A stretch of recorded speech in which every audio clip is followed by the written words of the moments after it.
Bismillahirrahmanirrahim. Assalamualaikum warahmatullahi wabarakatuh. Alhamdulillahilladzi arsala rasulahu bil huda wa dinil haqq liyudhhirahu 'ala dini kullihi wa kafa billahi shahida. Wa asyhadu an la ilaha illallah wahdahu la syarika lah iqraran bi tauhidan wa asyhadu anna Muhammadan abduhu wa rasuluhu. Allahumma shalli 'ala nabiyyina wa sayyidina Muhammadin wa 'ala alihi wa man tabi'ahum bi ihsanin ila yaumiddin. Allahumma aslih lana dinana alladzi huwa ismatu amrina wa aslih dunyana allati fiha ma'ashuna wa aslih akhiratana allati fiha ma'aduna waj'al al-hayata ziyadatan lana fi kulli khair waj'al al-mauta rahatan lana min kulli syarr. Alhamdulillah, ikhwan fillah wa akhwat fillah, para jamaah sekalian yang semoga selalu dirahmati dan diberkahi oleh Allah Subhanahu wa taala. Kita bersyukur pada kesempatan malam hari ini kita masih diberikan kekuatan, kesehatan dan kesempatan untuk bisa hadir dalam kajian kita setiap malam Selasa membahas kitab Bulughul Maram,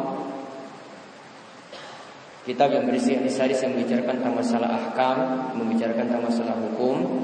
Dan kali ini kita telah membahas masalah kitab sholat, masih dalam pembahasan sholat jamaah dan masalah imam. Yang pada kesempatan sebelumnya kita bahas tentang hukum sholat sendirian di belakang shaf. Ya, hukum sholat sendirian di belakang shaf. Di antara hadisnya adalah hadis dari Abu Bakrah, bahwasanya ia pernah sampai dalam shaf itu dalam keadaan rukuk dari belakang. Kemudian ketika itu Nabi SAW menegur Abu Bakrah dengan mengatakan, Zadakallahu hirsan wala ta'ud, janganlah engkau ulangi, ya, semoga Allah memberikan semangat untukmu, janganlah seperti itu engkau ulangi. Hadis ini diriwayatkan oleh Imam Bukhari. Hadis ini menunjukkan masih bolehnya sholat sendirian di belakang shaf, karena Abu Bakrah itu berjalan dari belakang seorang diri. Namun dalam hadis yang lainnya, seperti dalam hadis talak, dikatakan la sholata limunfaridin khalfas shaffi, la sholata limunfaridin khalfas shaffi, yaitu tidak ada sholat bagi orang yang sholat sendirian di belakang shaf. Intinya kesimpulan yang kita ambil dari pembahasan sebelumnya, sholat sendirian di belakang shaf jadi tidak sah ketika shaf yang ada di depan itu masih bisa untuk diisi, seperti masjid yang dalam keadaan luas, ya, di sisi selatan diisi terus, ya, sedangkan di sisi utara tidak diisi, dan dia buat shaf sendirian di belakang. Dia berdiri sholat sendirian di belakang. Sedangkan kalau keadaan shaf itu sudah penuh, maka tidak ada masalah meskipun seorang diri sholat di belakang shaf. Kemudian sekarang kita bahas tentang adab berjalan menuju masjid, yaitu hadis dari Abu Hurairah radhiyallahu anhu dari Nabi sallallahu alaihi wasallam, beliau bersabda, "Idza sami'tumul iqamah famshu ila sholat." Jika kalian itu mendengar iqamah, maka berjalanlah menuju sholat. Wa alaikumus sakinah wal waqar. Namun tetaplah dalam keadaan tenang, tidak cepat-cepat, ya, keadaannya itu tenang. Ya, jangan sampai keadaannya tergesa-gesa. Sakinah wal waqar kalau kita terjemahkan sama tenang. Tapi nanti saya akan jelaskan perbedaannya. Wala tusri'u. Janganlah cepat-cepat. Fama adraktum fasallu. Apa yang kalian dapati dari imam, maka fasallu, ikutilah imam. Wa ma fatakum fa'atimmu.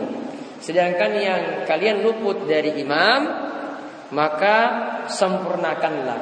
Hadis ini muttafaqun alaih, diriwayatkan oleh Imam Bukhari dan Muslim, dan lafaznya adalah lafaz Bukhari. Baik, kita lihat. Dikatakan iza sami'tumul iqamah, jika kalian mendengar iqamah.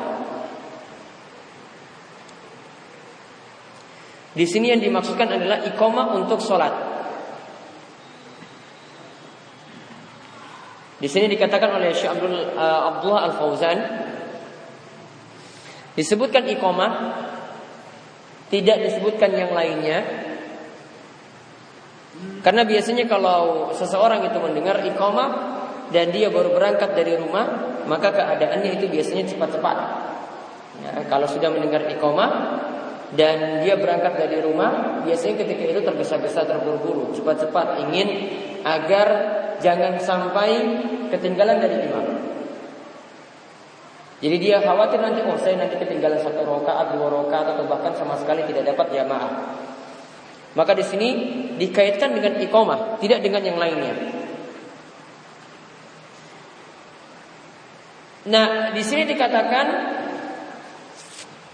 bahwasanya orang yang cepat-cepat seperti itu saat sudah mendengar iqamah, maka nanti ketika menjalankan sholat, fala yahsul lahu tamamul khusyu' fi qiraatihi, maka nanti tidak tercapai khusyuk yang sempurna ketika membaca bacaan-bacaan yang ada di dalam sholat.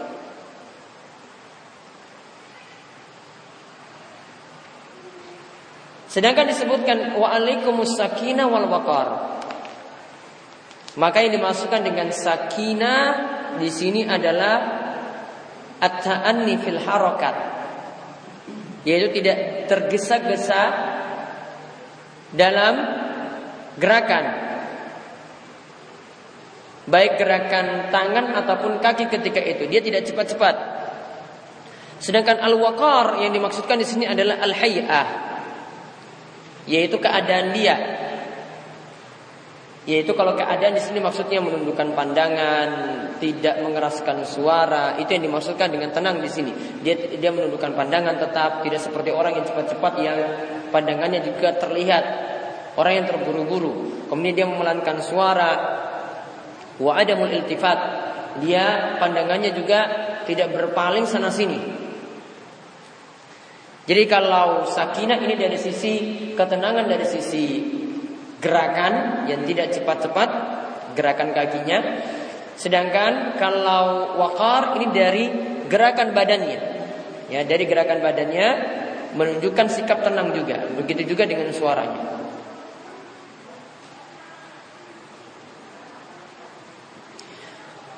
Kemudian dikatakan fama adraktum fasallu. Salat yang engkau dapati, maka lakukanlah salat ketika itu. Artinya kalau kita dapati rakaat pertama, maka ikutilah imam ketika itu. Dapati rakaat kedua, ya sudah, ketika itu ikuti imam. Wa ma fatakum fa'atimmu. Kemudian apa yang luput dari kalian maka sempurnakanlah. Artinya setelah itu, setelah imam itu rampung, maka saat itu ikuti imam, tetap seperti itu ikuti imam, dan yang sisanya nanti kita tinggal nambah. Ketinggalan 1 rakaat maka nambah lagi setelah itu. Faedah yang bisa kita ambil dari hadis ini yang pertama, hadis ini menunjukkan adab ketika menghadiri sholat. Ya, menunjukkan adab ketika menghadiri sholat, yaitu tetap bersikap tenang,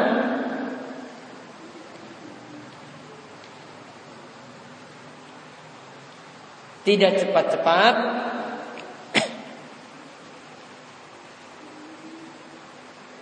atau tidak tergesa-gesa, walaupun sedang telat. Jadi kalau walaupun sudah sedang iqamah, tetap ketika itu datang ke masjid dalam keadaan tenang. Karena tadi dikaitkan dengan iqamah.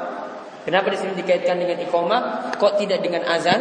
Karena kalau dengan iqamah, orang itu pas iqamah baru cepat. Kalau lagi azan, ya berangkatnya itu ketika azan, dia gerakannya santai, tidak cepat-cepat. Namun kalau sudah iqamah, maka ada yang sambil lari-lari, ada yang sambil tarik-tarik nafasnya ketika sudah berada dalam shaf. Keadaannya seperti itu. Jadi meskipun telat, dalam keadaan tenang ketika berjalan. Sekarang faedah yang kedua, keadaan yang tenang ini punya beberapa faedah.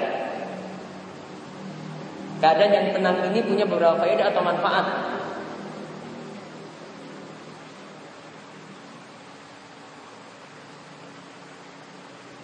Kemudian yang pertama, ya, faedah yang pertama, lebih mudah mendapati khusyuk. lebih mudah mendapati khusyuk, dan lebih mudah untuk tadabbur, lebih mudah mendapati khusyuk, dan lebih mudah untuk tadabbur. Kalau cepat-cepat khusyuknya kurang. Kalau cepat-cepat dia merenungkan ayat-ayat yang ada juga kurang.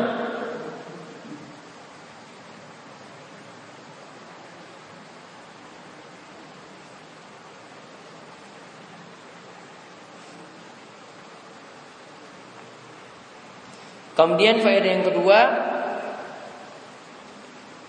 bersikap tenang walaupun terlambat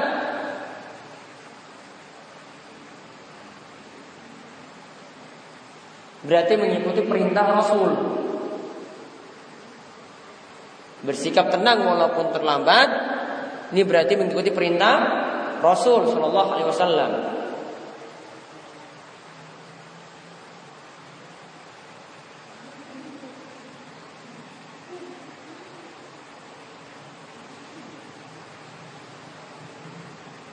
Kemudian faedah yang ketiga,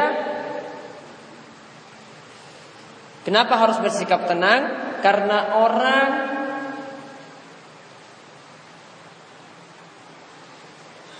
yang berangkat dari rumah itu sudah dianggap sebagai orang yang sholat.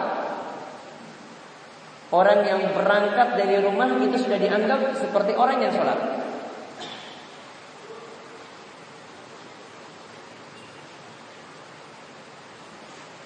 Kemudian yang keempat, kalau jalannya tenang maka semakin banyak langkah. Ya, kalau jalannya itu tenang semakin banyak langkah. Padahal Nabi katakan, innalakum bikulli khutwatin darajah. Setiap langkah kalian menuju sholat itu nanti akan meninggikan satu derajat. Berarti makin banyak langkah, ketika itu berarti ya makin ditinggikan derajat seseorang. Atau dalam riwayat yang lain ditambahkan makin banyak langkah itu derajatnya ditinggikan dan dosa-dosanya itu dimaafkan.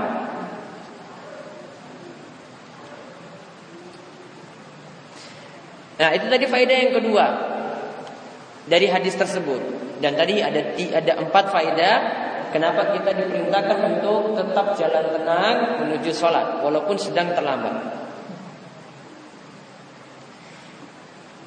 Faedah yang ketiga,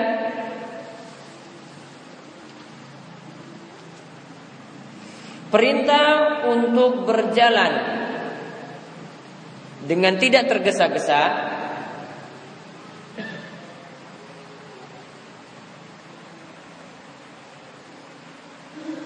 tetap berlaku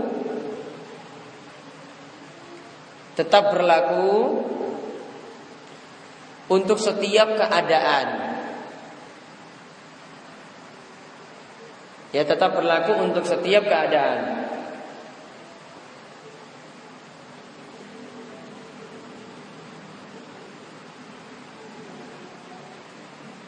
Baik ketika itu khawatir,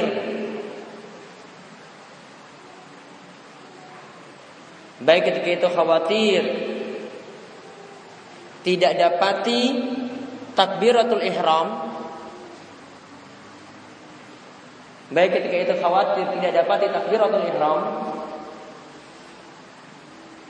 atau tidak dapati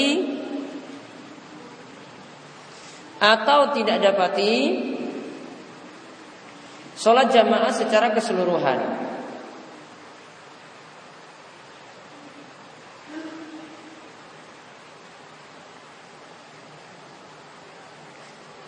Seperti ini ya tadi ya, ini pendapat jumhur atau kebanyakan ulama, jumhur atau mayoritas ulama. Walaupun memang ada sebagian ulama yang menyatakan tidak mengapa kalau kita itu cepat-cepatnya karena ingin dapat takbiratul ihram. Ya, karena ingin dapat takbiratul ihram. Seperti ada riwayat dari Imam Ahmad dinukilkan dari Ishaq bin Mansur, dari Ishaq bin Rahuyah. Bahwasanya ia berkata, in khafa fawat takbiratul ula fala ba'sa ayyusri'a fil mashi. Jika seseorang itu khawatir telat untuk takbiratul ihram, maka tidak mengapa dia cepat-cepat untuk berjalan. Dia cepat-cepat ketika berjalan. Namun Allah pendapat yang tadi saya sebutkan di awal ini sudah lebih didukung oleh dalil. Jadi walaupun terlambat, walaupun telat nanti takbiratul ihram, walaupun bahkan tidak dapat jamaah sama sekali, tetap dalam keadaan tenang. Karena ada 4 faedah tadi yang saya sudah sebutkan. Kenapa kita mesti bersikap tenang walaupun telat ketika itu untuk menghadiri sholat berjamaah. Kemudian faedah yang ke-4,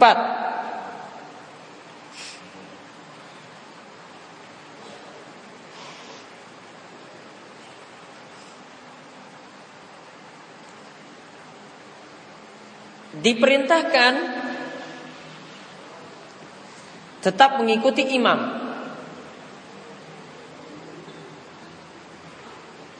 saat telat, walaupun yang didapati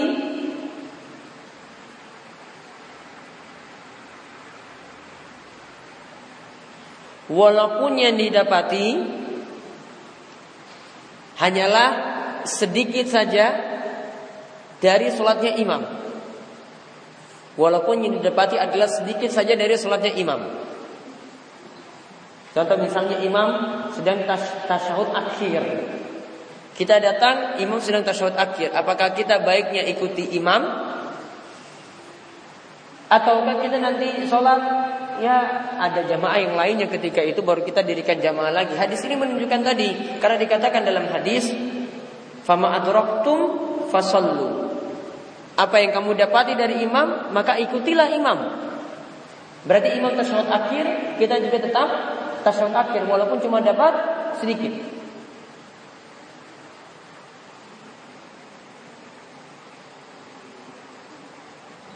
Namun ada pendapat yang lainnya dari Syekhul Islam Ibnu Taimiyah yang merinci. Ada pendapat yang lainnya yang merinci.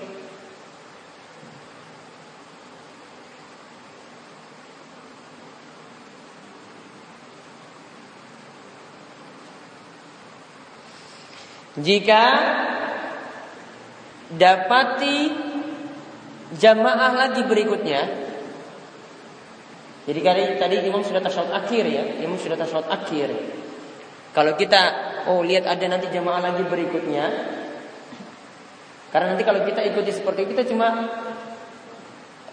dapati tasyahud akhir dari imam, tidak dapati 1 rakaat. Maka kalau ada kemungkinan buat jamaah lagi, maka menunggu untuk membuat jamaah baru. Jadi dia tidak ikuti imam tadi.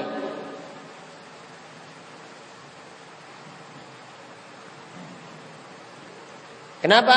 Karena sholat sempurna bersama imam dari awal sampai akhir itu lebih afdal daripada dia cuma dapat tasyahud saja tadi. Namun kalau tidak dapati sama sekali jamaah berikutnya, maka tetap ikuti imam. Nah, yang mengatakan tadi ini seperti pendapat dari Syekhul Islam Ibnu Taimiyah dalam Majmu' al-Fatawanya.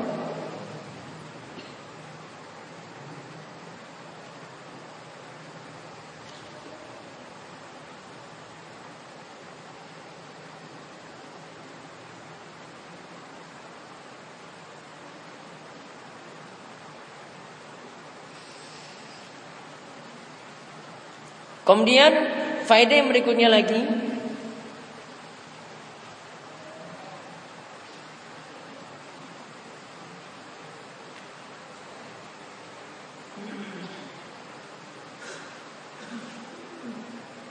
menurut pendapat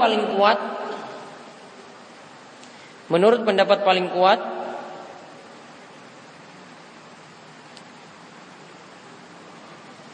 mendapati jamaah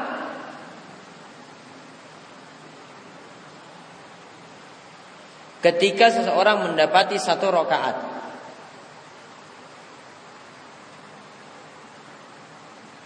mendapati jamaah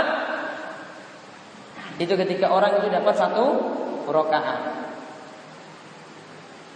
Dan 1 rakaat didapati ketika mendapati ruku'. Dan 1 rakaat tadi didapati ketika mendapati ruku'.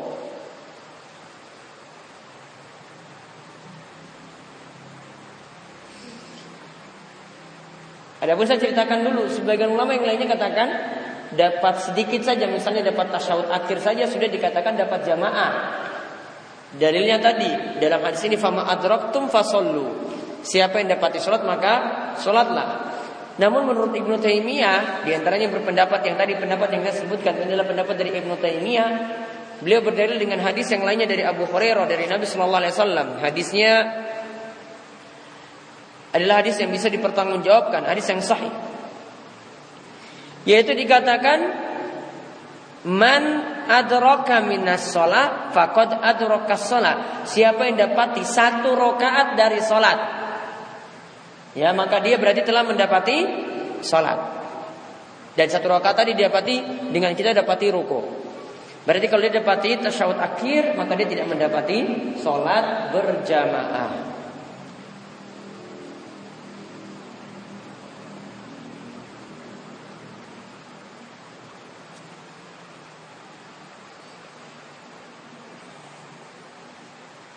Jadi kalau orang itu dapat kurang dari 1 rakaat tadi, misalnya dia dapat sujud terakhir atau dapat tasyahud akhir terakhir, maka dia tidak dianggap mengikuti sholat berjamaah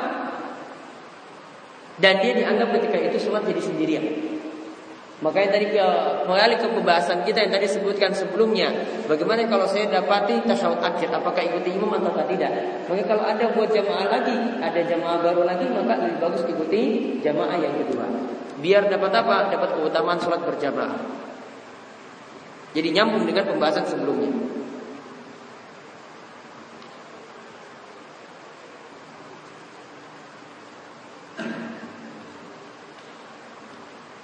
Kemudian faedah yang berikutnya lagi, saya ceritakan dulu. Ketika kita masuk misalnya telat pada rakaat ketiga, ya misalnya sholat isya pada rakaat ketiga, berarti 2 rakaat itu luput. Jadi nanti 2 rakaat kita tambah lagi sebelumnya, sesudahnya. Sekarang permasalahannya adalah apakah ketika kita ikuti imam tadi, ya ketika kita masuk ikuti imam, bagi kita ini rakaat yang pertama atau bagi kita ini rakaat yang ketiga, karena imam rakaat yang ketiga. Nanti setelah rampung sholat, imam rampung sholat, baru kita tambah lagi, baru bagi kita itu rakaat pertama dan rakaat kedua. Jadi para ulama punya pembahasan seperti ini. Bagi kita itu rakaat yang keberapa? Karena kalau bagi kita nanti rakaat yang ketiga sama dengan imam, berarti nanti para jamaah ketika imam sudah rampung, berarti dia anggap lagi rakaat pertama dan rakaat kedua bagi dia. Karena rakaat pertama ke kedua dia tidak dapati dari imam. Berarti setelah salam nanti dibaca Al-Fatihah, baca surat pendek lagi. Paham perbedaannya? Jadi para ulama berbeda pendapat seperti itu. Ada 2 pendapat. Ada yang mengatakan kalau masuk pada rakaat yang ketiga tadi itu awal sholat bagi makmum. Ya, itu awal sholat bagi makmum. Dan nanti yang dia tambahkan lagi setelah imam salam, itu ya rakaat terakhir bagi dia. Dan inilah yang jadi pendapat dari kebanyakan sahabat dan juga tabi'in. Dan ini juga pendapat dari mazhab Syafi'i yang berlaku di masyarakat kita seperti itu. Kemudian ada pendapat yang kedua yang katakan makmum itu tadi ketika dia masuk di rakaat ketiga, maka itu akhir sholat bagi dia. Berarti sholatnya sama dengan imam. Jadi masuk rakaat ketiga berarti itu juga rakaat ketiga untuk dia. Dan nanti yang dia tambahkan setelah imam itu salam, yang kurang setelah imam salam dikerjakan, maka itu yang rakaat pertama bagi dia. Ini berdalil dengan riwayat yang katakan wa ma fatakum faqudu. Apa yang kalian luput maka qodoklah. Artinya rakaat pertama, rakaat kedua tadi tidak dilakukan, berarti diqodok. Nanti setelah itu baru rakaat pertama dan rakaat kedua. Pendapat yang lebih tepat, pendapat yang pertama, pendapat jumhur atau mayoritas ulama. Tadi kalau pendapat yang kedua, itu adalah pendapat dari mazhab Abu Hanifah dan mazhab Imam Ahmad. Ya, mazhab Abu Hanifah dan mazhab Imam Ahmad. Namun Imam Ahmad memiliki pendapat yang lain juga dalam masalah itu. Ya, pendapat yang pertama tadi ini adalah pendapat yang lebih tepat. Ya, kita katakan kalau makmum itu masuk, dia telat, misalnya dia masuk ke rakaat ketiga, maka bagi dia itu rakaat yang pertama. Konsekuensinya kalau makmum itu dapati rakaat ketiga dan bagi dia itu adalah rakaat yang pertama, konsekuensinya yang pertama. Konsekuensi dari telat tadi. Ya, konsekuensi dari telat tadi.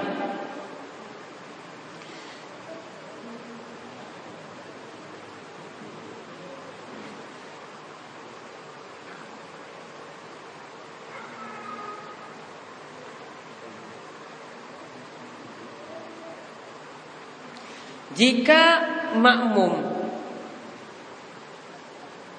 dapati 2 rakaat terakhir dari sholat isya misalnya, ya, dari sholat isya, ya, sedangkan kalau imam kan ketika 2 rakaat terakhir 3 dan 4 bacanya apa, keras atau jahar atau sir. Nanti kan makmum qadha lagi kan, ya, dia tambah lagi setelah itu 2 rakaat lagi untuk isya. Berarti bacaan untuk makmum apa ketika itu? Sir atau jahar? Sir atau jahar? Sir. Kenapa? Karena dia sedang kerjakan rakaat ketiga dan rakaat yang keempat. Maka konsekuensi yang pertama, jika dapati sholat isya, ya, jika dapati sholat isya pada rakaat ketiga dan rakaat keempat dari imam, ya, jika dapati sholat isya pada rakaat ketiga dan keempat dari imam, maka setelah imam salam, makmum mensirkan bacaan. Ya, makmum mensirkan bacaan.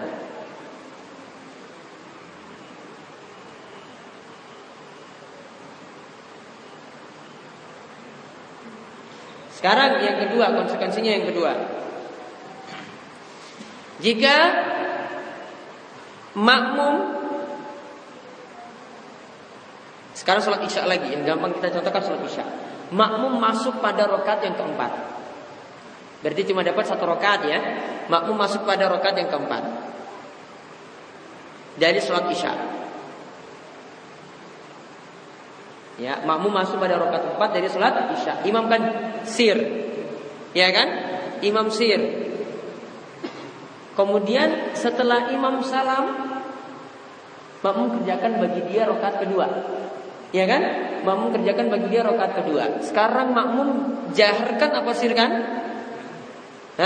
Jaharkan apa sirkan? Jahar. Karena kembali ke aturan tadi, bagi dia tetap rakaat yang kedua. Dia tidak qadha tadi, tidak dianggap seperti rakaat yang terakhir, namun bagi dia itu tetap rakaat yang kedua. Artinya ketika itu dia kerjakan rakaat kedua, maka dia keraskan suara.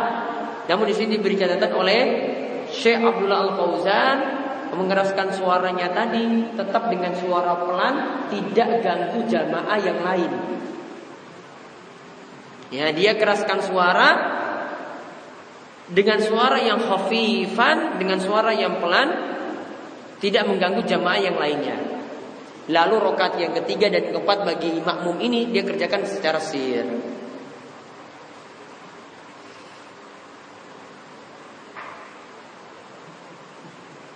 Kemudian konsekuensinya lagi yang ketiga,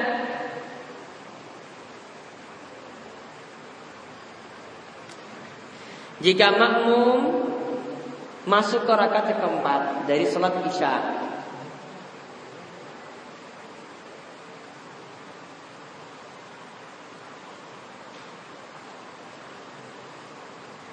maka ketika itu dia tetap membaca Al-Fatihah dan surat selain Al-Fatihah. Karena bagi dia rakaat yang pertama.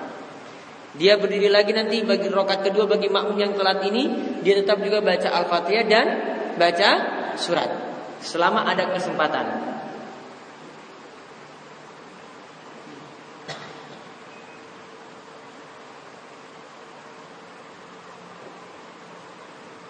Kemudian konsekuensi yang keempat,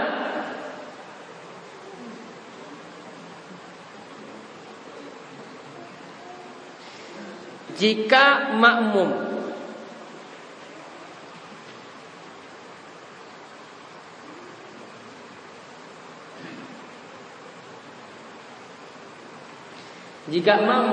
dapati imam, ya jika makmum masbuk, kita katakan saya mau masbuk, jadi dia belum rakaat yang terakhir. Jika makmum masbuk dapati imam sedang tasyahud akhir,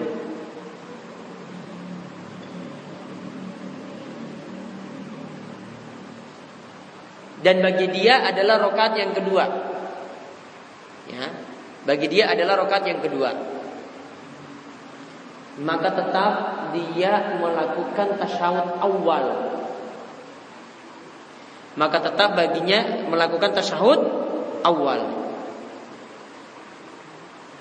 Dan duduknya adalah duduk iftirash.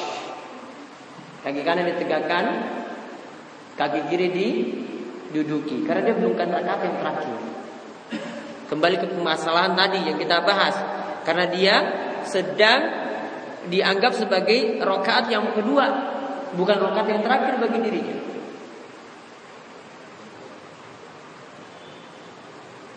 Kemudian faedah yang terakhir,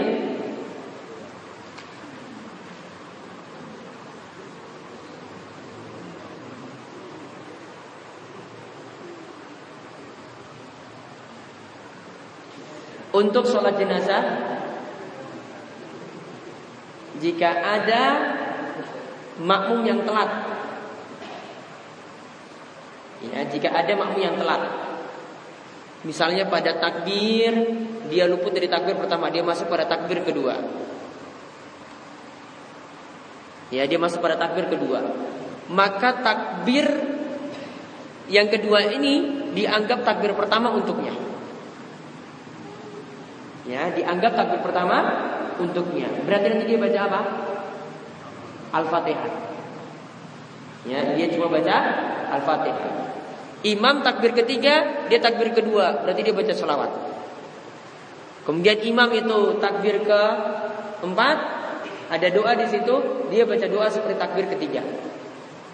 Kemudian dia tambah lagi satu takbir lagi. Pembahasannya nanti insya Allah akan dibahas pada sholatul janaiz.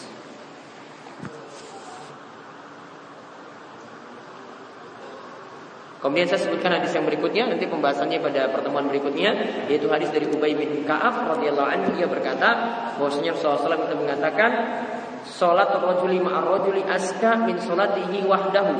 Salat seseorang itu bersama dengan orang lain itu lebih baik daripada dia salat seorang diri. Dan salat dua orang, wa salatuhu ma'ar rajulain, salat seseorang bersama dua orang yang lainnya itu lebih baik daripada ma'a salatihi min salatihi ma'ar rajuli, itu lebih baik daripada salat dia bersama satu orang. Wa makana aksafa wa ahabbu ilallah, jamaahnya makin banyak berarti makin disukai oleh Allah. Hadis ini diriwayatkan oleh Abu Daud dan An-Nasa'i dan disahihkan oleh Ibnu Hibban. Hadis itu maksudnya makin banyak jamaah berarti makin bagus. Baik, sebelum ditutup, monggo jika ada pertanyaan. Ya.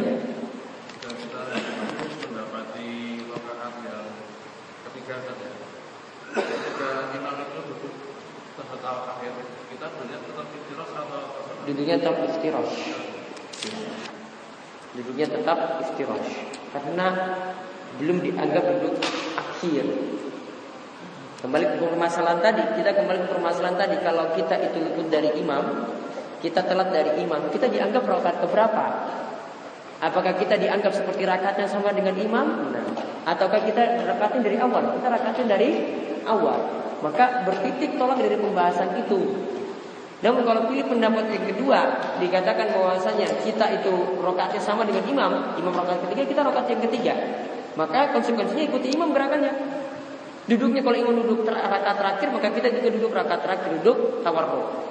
Namun kita kembali ke pembahasan tadi, yang roji yang kuat yang apa? Yang katakan bagi kita yang telat kita anggap sebagai rakaat yang pertama, tidak sama rakaatnya dengan imam. Bertolak ke pembahasan itu, maka seluruh pembahasan jadi rampung. Ada lagi? Ya.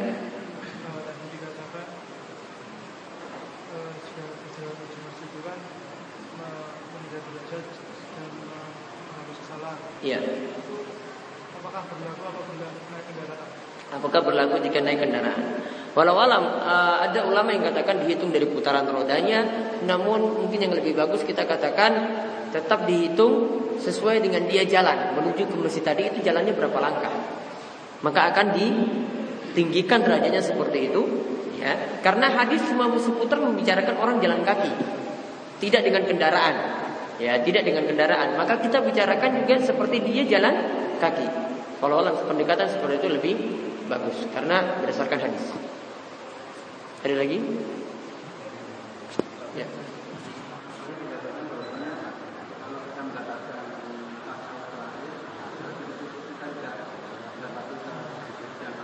Iya.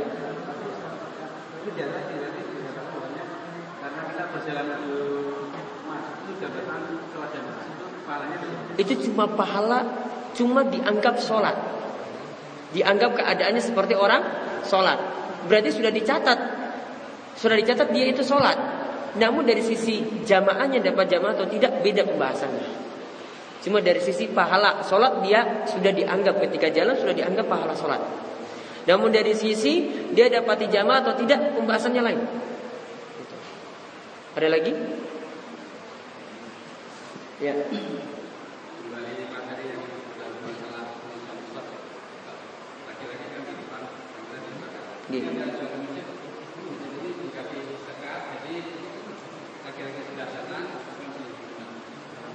Kanan kiri boleh. Konsekuensinya tadi kalau sudah dipisah, kemarin yang kita bahas kalau sudah dipisah, maka perempuan bisa mulai dari depan. Boleh. Yang penting pisahnya jelas. Sekarang. Ya. Namun yang lebih bagus ketika itu jika terpisah seperti tadi, ya, tetap karena ini kembali ke masalah kalau perempuan semakin dekat dengan laki-laki maka fitnahnya semakin besar. Jadi tetap paling bagus itu juga dari belakang. Artinya dibuat softnya dari belakang kemudian ke depan. Ya, jadi keadaannya seperti seolah-olah tidak ada hijab. Maksudnya karena nanti kalau dia dari depan, laki-laki di sampingnya juga merasa ini terganggu dengan keadaan perempuan yang di samping. Kecuali tadi kalau sudah terpisah misalnya beda ruangan, itu lebih bagus. Kalau kain masih terfitnah. Namun kalau beda ruangan, ini beda tembok, oh dia di samping ruangan sana. Nah itu lebih bagus untuk ada seperti itu. Ada lagi? Ya.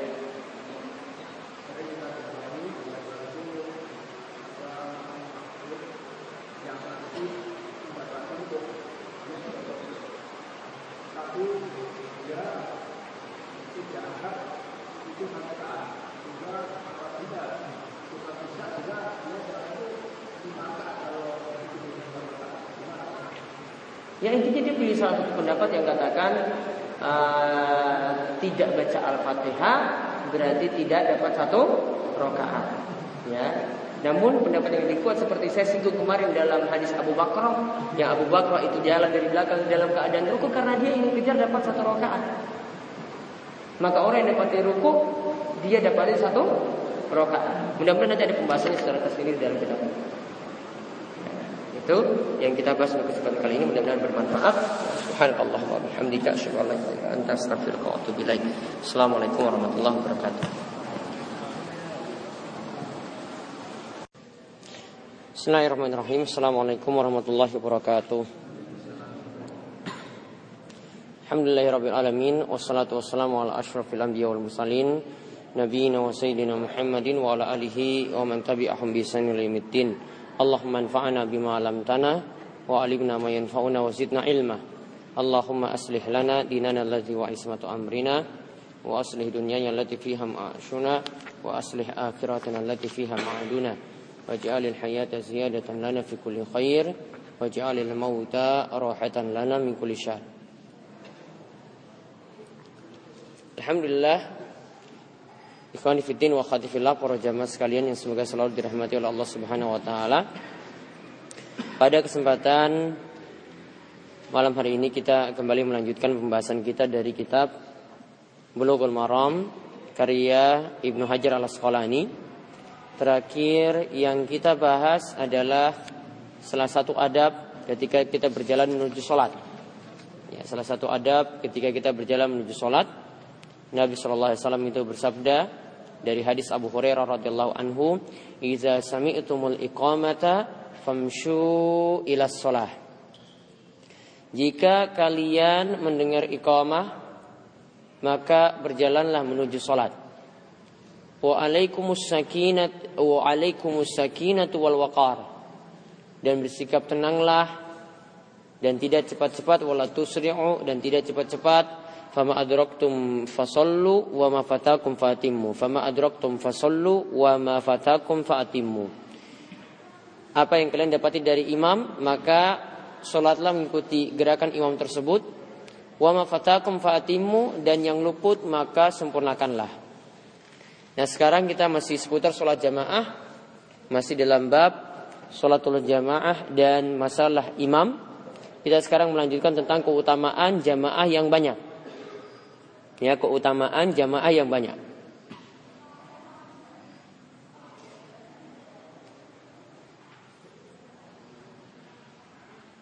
Disebutkan hadis dari Ubay bin Ka'ab radhiyallahu anhu. Ia berkata bahwasanya Rasulullah sallallahu alaihi wasallam bersabda, "Salatul rajuli ma'ar rajuli aska min salatihi wahdahu, wa salatuhu ma'ar rajulaini aska min salatihi ma'ar rajuli, wa ma kana aksar fahuwa ahabbu ila Allahi azza wa jalla." Salat seseorang bersama dengan orang lain itu lebih baik daripada salat seorang itu seorang diri. Wa salatuhu ma'ar rajulain aska min salatihi ma'ar rajul. Dan salat seorang itu bersama dua orang lebih baik daripada salat dia bersama satu orang. Wa makana aksar fa ahabbu ilallah. Jamaah yang lebih banyak itu lebih dicintai oleh Allah Subhanahu wa taala. Hadis ini diriwayatkan oleh Abu Daud, Wan Nasai dan An-Nasai, dan disahihkan oleh Ibnu Hibban. Hadis ini diriwayatkan oleh Abu Daud dan An-Nasai dan disahihkan oleh Ibnu Hibban. Intinya hadis ini adalah hadis yang sanadnya itu hasan, disahihkan oleh Ibnu Hibban sebagaimana disebutkan oleh Ibnu Hajar di sini, dan juga di sini disahihkan oleh Ibnu Khuzaimah. Dan Imam Nawawi itu menyatakan, Ali bin Al-Madini dan juga Al-Baihaqi dan selainnya mengisyaratkan akan kesahihan hadis tersebut. Baik, faedah yang bisa kita ambil dari hadis ini, yang pertama, hadis ini menerangkan tentang keutamaan banyaknya jamaah. Semakin banyak jamaah, semakin cintai oleh Allah Subhanahu wa taala. Hadis ini menunjukkan keutamaan banyaknya jamaah. Semakin banyak jamaah, maka semakin dicintai oleh Allah Subhanahu wa taala.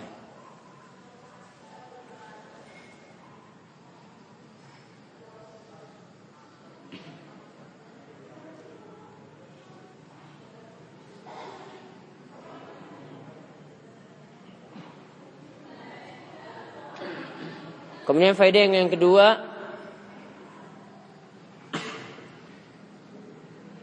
baiknya masjid itu tidak dibuat terlalu banyak. Salah satu tujuannya untuk memperbanyak jamaah. Salah satu tujuannya untuk memperbanyak jamaah. Karena semakin banyak masjid, apalagi dekat-dekatan, akan membuat jamaah semakin sedikit.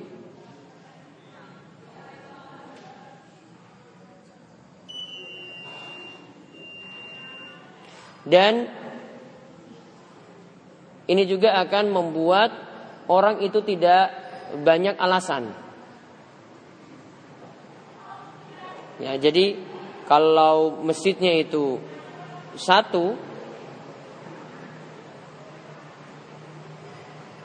maka alasan ya ketika itu dia katakan, wah saya tidak mau pergi untuk sholat berjamaah, ya maka nanti bisa ditolak, ya karena masjidnya itu sudah ada. Namun kalau masjidnya itu banyak, ya nanti yang dekat pun nanti makin banyak untuk membuat alasan dengan alasan malas.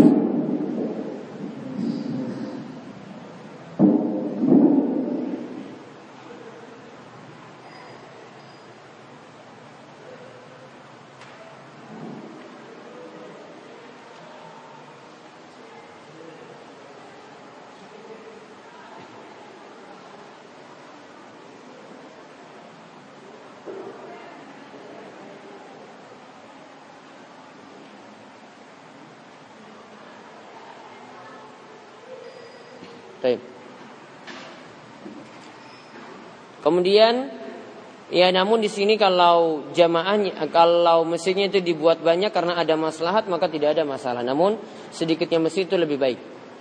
Kemudian faedah yang berikutnya lagi, yang ketiga, hadis ini menunjukkan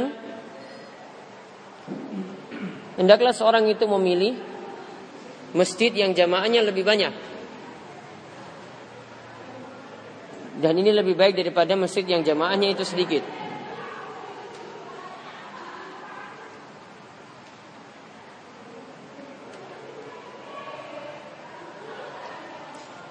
Kecuali kalau masjid yang jamaahnya sedikit, ya kecuali masjid yang jamaahnya itu sedikit,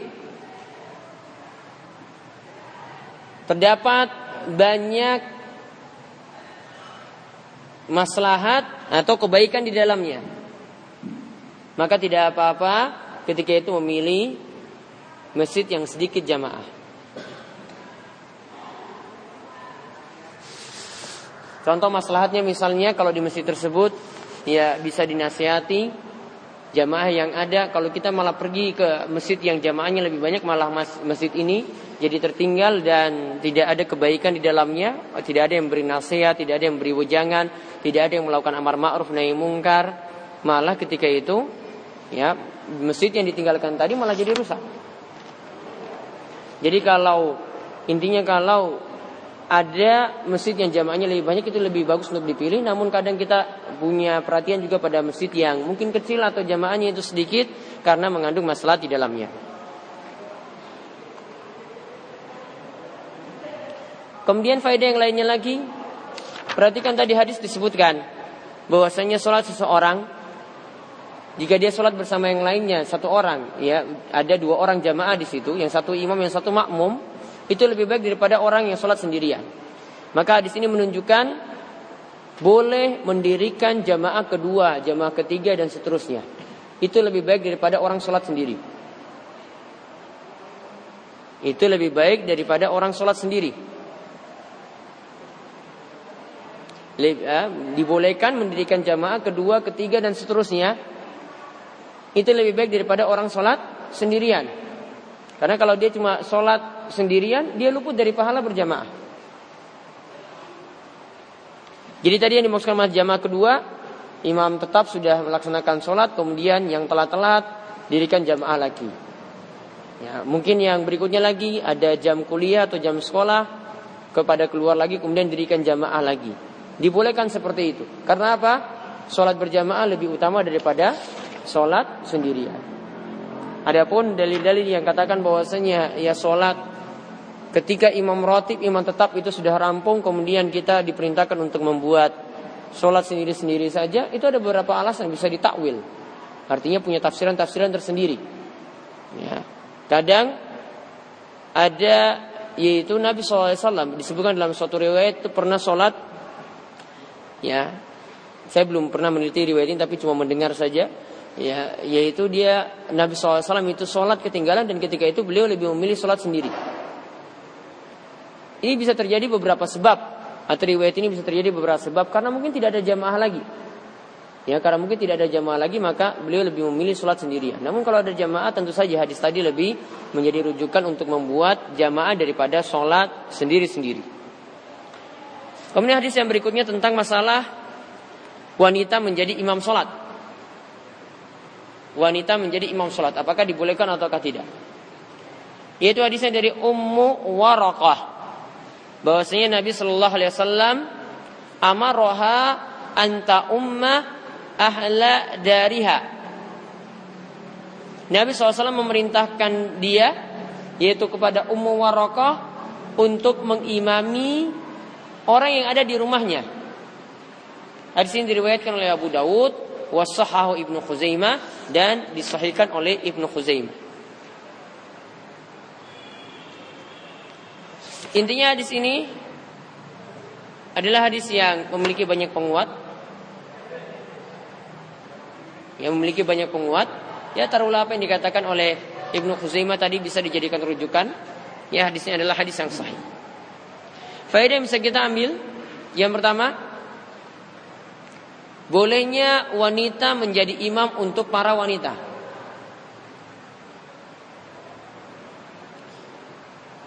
Bolehnya wanita menjadi imam bagi para wanita.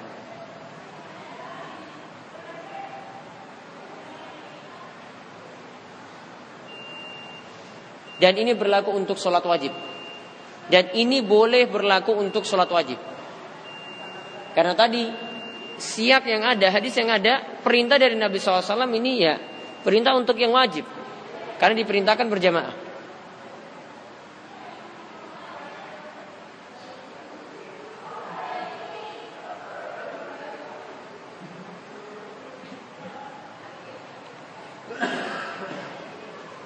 Faedah yang kedua, adapun jika wanita itu menjadi imam untuk laki-laki,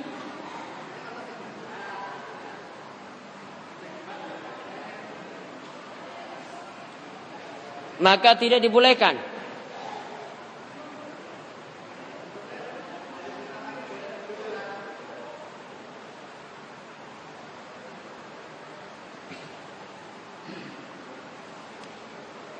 Sebagaimana disebutkan dalam hadis yang menyebutkan tentang masalah pemimpin, Nabi SAW itu mengatakan, la yaflaha qaumun walau amrum imra'ah. Tidak akan beruntung suatu kaum yang dimana urusan mereka diserahkan kepada para wanita. Ya, mereka tidak akan beruntung kalau urusan mereka yaitu masalah kepemimpinan itu diserahkan kepada para wanita. Di antara alasannya kenapa wanita tidak bisa jadi pemimpin, termasuk juga dalam masalah imam sholat, dia tidak bisa memimpin laki-laki. Yang pertama, wanita tidak bisa jadi pemimpin karena wanita itu adalah aurat. Karena wanita itu adalah aurat. Kemudian yang kedua, bisa menimbulkan fitnah yang besar ketika suaranya itu dilantunkan ketika baca surat.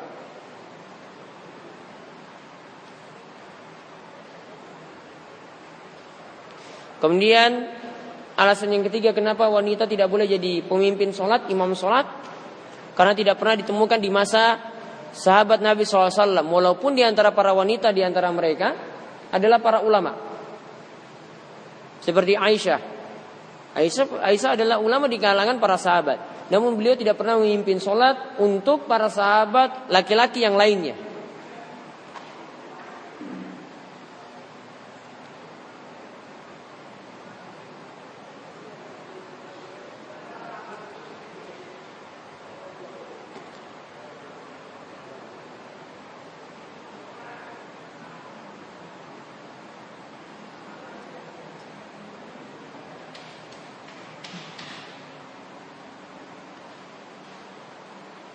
Kemudian alasan yang lainnya lagi ketika menegur kalau imam wanita itu salah, ya, kan nanti akan mengucapkan subhanallah. Atau kalau bacaannya keliru, nanti ketika itu dibetulkan.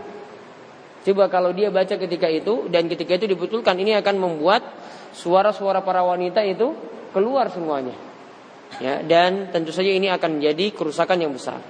Jadi kerusakannya adalah ketika menegur imam pula.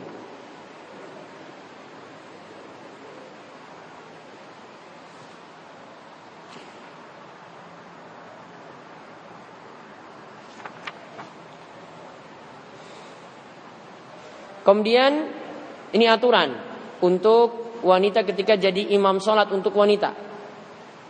Ya, aturan untuk wanita jika menjadi imam sholat untuk wanita, maka dikatakan oleh para ulama, qamat wastuhunna. Dia berdiri, wanita yang jadi imam tadi berdiri di tengah shaf. Artinya tidak maju ke depan.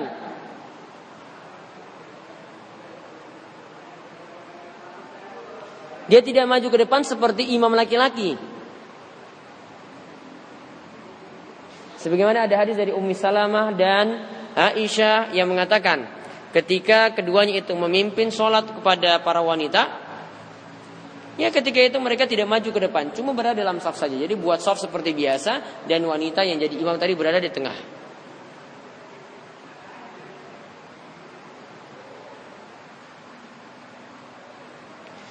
Kemudian di antara alasan yang lainnya kenapa tidak dibolehkan, karena wanita diperintahkan untuk menutupi diri. Kalau dia diperintahkan untuk maju, maka tidak lagi menutupi diri. Namun kalau imamnya tadi itu di antara para wanita saja, maka jelas yang terjadi adalah menutupi diri ketika itu.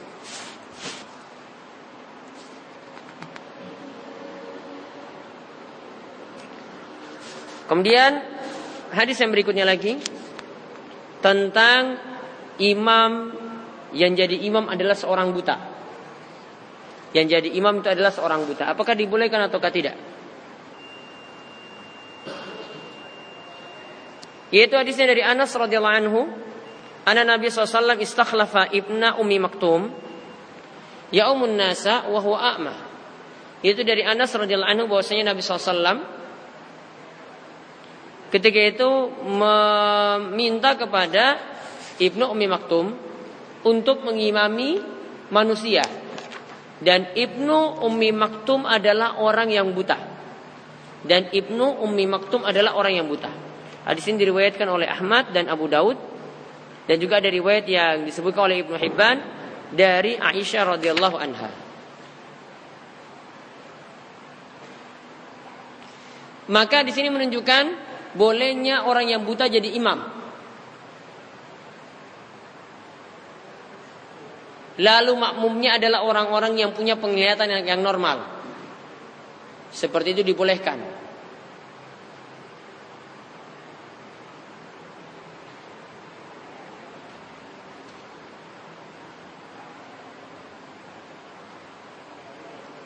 Faedah yang kedua,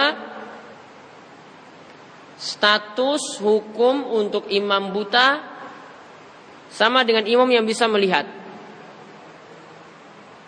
Status hukum untuk imam yang buta itu sama dengan imam yang bisa melihat.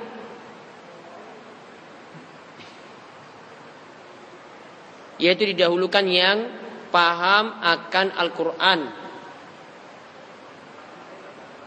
dan fikih sholat. Yaitu didahulukan orang yang paham akan Al-Quran dan fikih sholat.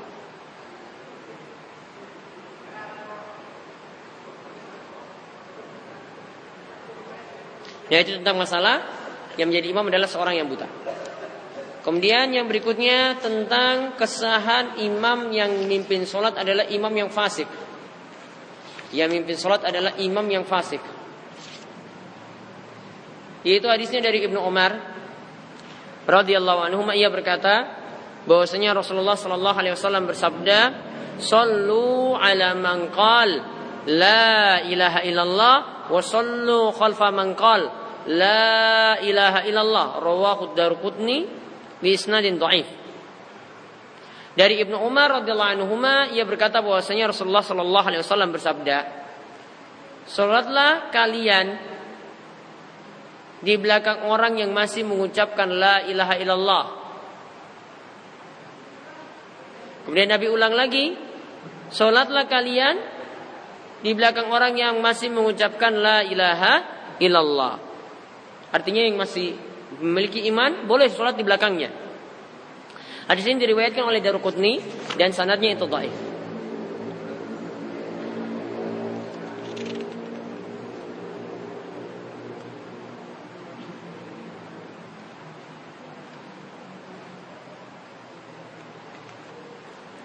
Maka faedah yang bisa kita ambil dari hadis ini, walaupun hadisnya adalah dhaif, walaupun hadisnya itu adalah dhaif, namun jika didukung dengan dalil lain,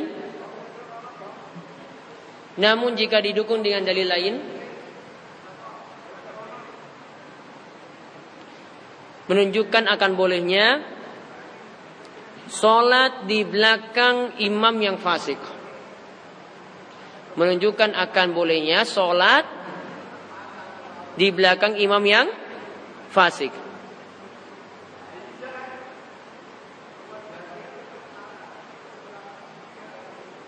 Pengertian fasik adalah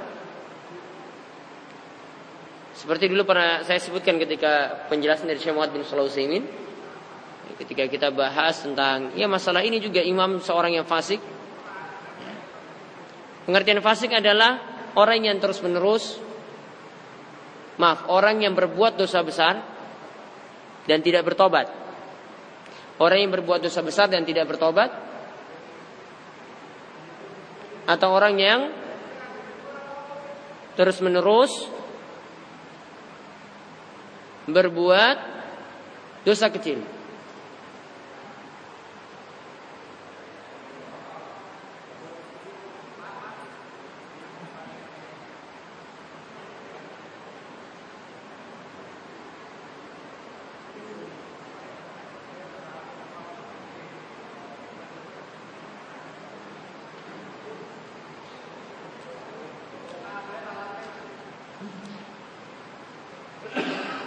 Taib. Faedah yang kedua, siapa yang secara lahiriah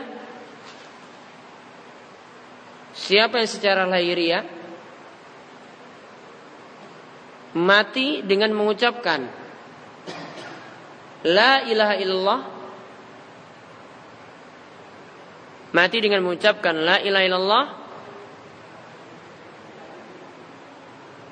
maka dia adalah seorang muslim.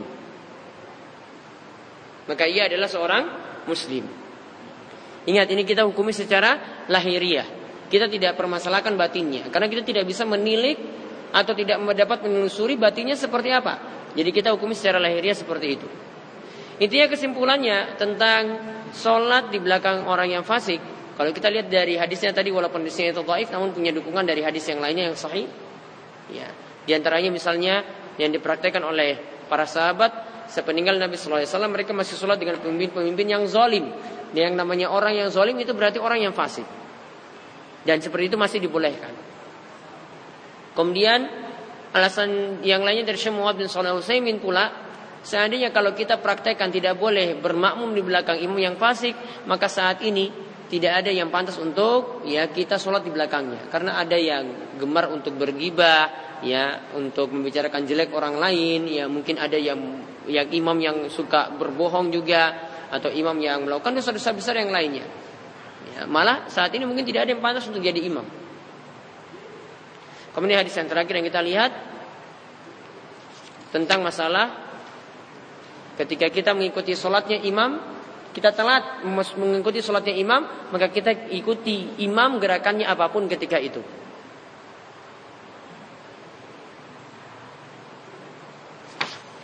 Yaitu hadisnya dari Ali radhiyallahu anhu, ia berkata bahwasanya Rasulullah sallallahu alaihi wasallam bersabda, "Iza ata ahadukumus sholata wal imamu ala halin." Jika salah seorang di antara kalian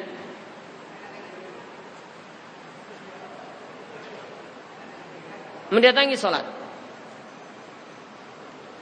dan ketika itu imam pada satu gerakan, maka lakukanlah salat sebagaimana yang imam lakukan. Maka lakukanlah solat sebagaimana yang imam lakukan. Hadis ini diriwayatkan oleh Tirmizi bi isnadin dhaifin, dengan sanad yang dhaif.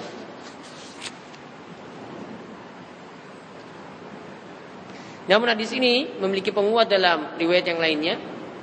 Seperti misalnya sabda Nabi SAW, "Iza sami'tumul iqamah famshu." Jika kalian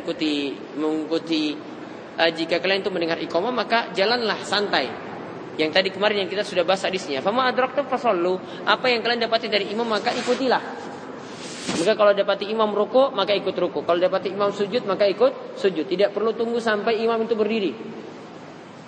Ya, kalau dapati imam sujud yang kedua, lakukan sujud yang kedua. Tidak perlu tunggu sampai imam itu berdiri. Dapati imam ketika itu, maka ikutilah. Maka faedah yang bisa kita ambil, makmum yang telat, jika mendapati gerakan imam apapun,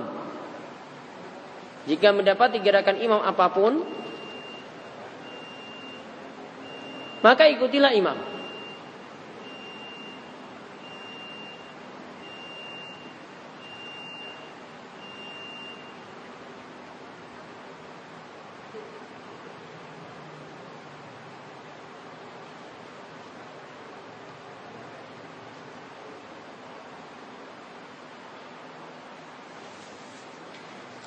Dan di sini sama nantinya ketika kita membahas, ya ketika misalnya imam, ini bagi orang yang berpendapat ketika itu tetap membaca Al-Fatihah.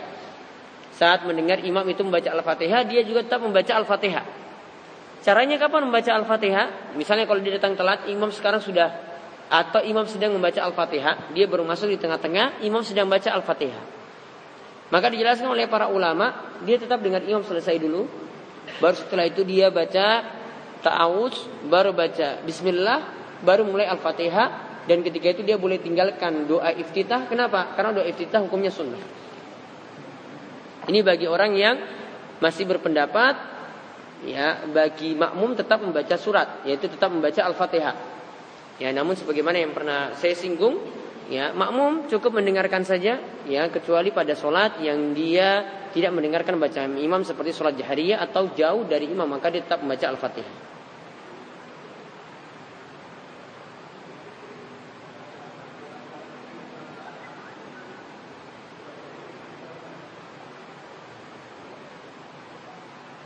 Nah, itu saja yang kita bisa bahas pada kesempatan kali ini. Dan insya Allah pada pertemuan berikutnya selepas Ramadan kita bahas bab yang baru. Tadi hadis yang terakhir membicarakan tentang sholat jamaah. Ya, pertemuan berikut kita bahas tentang masalah sholat musafir dan sholat orang sakit. Nanti insya Allah bertemu lagi sekitar pertengahan dari bulan Agustus. Ya, pertengahan dari bulan Agustus. Hampir 2 bulan untuk liburnya. Ada yang ingin ditanyakan?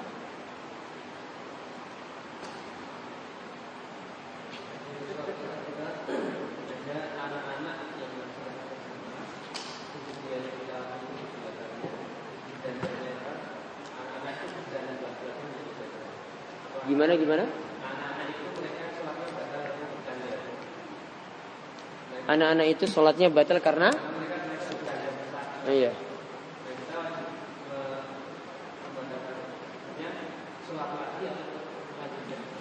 Sholatnya dibatalkan dan sholat sendiri. Saat bolehkah wanita menjadi imam untuk anak laki-lakinya yang sudah disunat? Ingat, sudah disunat itu bukan dikatakan balik. Ya, sebagian mungkin masih punya anggapan kalau disunat itu sudah dikatakan balik. Balik itu syarat balik itu kalau sudah keluar mani atau mimpi basah. Sehingga kalau ini belum balik, wallahu a'lam masih boleh. Namun kalau sudah balik, ya baiknya tidak. Ada lagi? Ya. Kalau di kampung kita itu melakukan sholat zuhur yang berada di masjid, apa kita harus tetap di sana atau kita mencari yang sholat di kamar? Nah, sekarang masalahnya apakah sholat Idul Fitri itu disyaratkan sholat di masjid?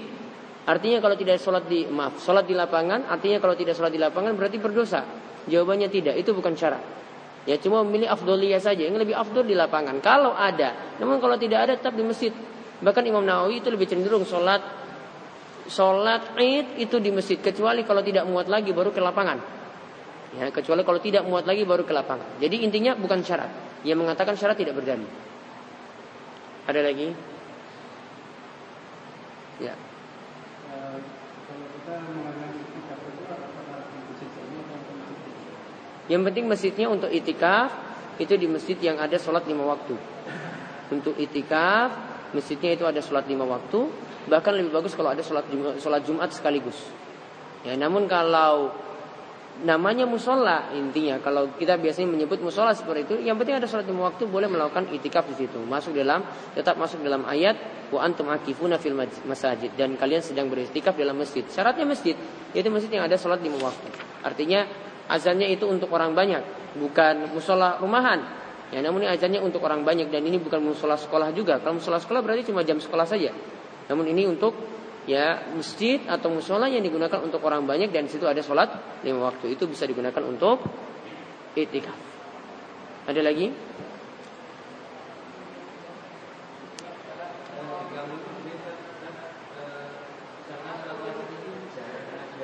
Sholat? Kenapa?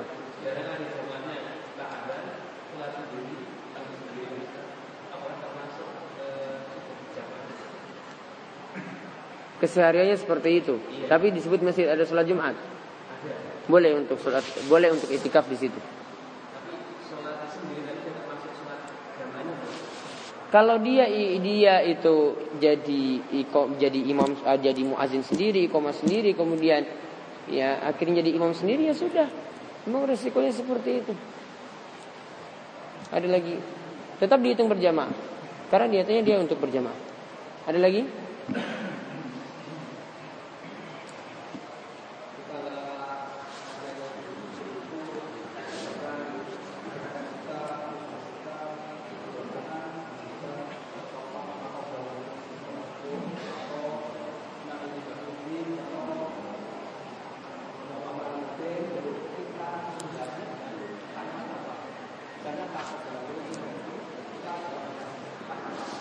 Ya, bisa dijawab dengan kalimat yang sama atau langsung dijawab amin. Taqabbalallahu minna minkum tadi bisa dijawab dengan kalimat yang sama juga, taqabbalallahu minna wa minkum, atau dijawab dengan amin. Namun kalau minal aidin wal faizin itu bukan doa sepertinya. Itu cuma pengertiannya itu kita kembali dan raih kemenangan. Minal aidin wal faizin itu bukan artinya mohon maaf lahir dan batin. Itu bahasa iklan. Ya. Karena selalu ditaruh di bawahnya itu terus. Namun itu bukan artinya itu. Ya, karena orang awam pahaminya mohon maaf lahir dan batin itu minal aidin wal faizin. Enggak ada nyambungnya. Ya. Itu enggak ada nyambungnya sama sekali. Yang dimaksud tadi kita kembali dan raih kemenangan. Yang doa itu yang tadi taqabbalallahu minna minkum. Maka itu yang diaminkan. Ada lagi? Sampun? Ya, baik. Itu saja yang kita sampaikan. Untuk info selanjutnya bagi yang belum mendaftarkan nomor HP, biar nanti kapan kajiannya dimulai bisa di SMS, yaitu di 0823. Bisa kirim kajian STPN nama alamat. Ya, kajian STPN nama alamat ke nomor 0823 139 50 500. Saya ulang, 0823 139 50 500. Kirim kajian STPN nama alamat, nanti akan didaftar. Itu saja, kita cukupkan sekian. Subhanakallahumma bihamdika asyhadu an la ilaha illa anta astaghfiruka wa atubu ilaik. Assalamualaikum warahmatullahi wabarakatuh.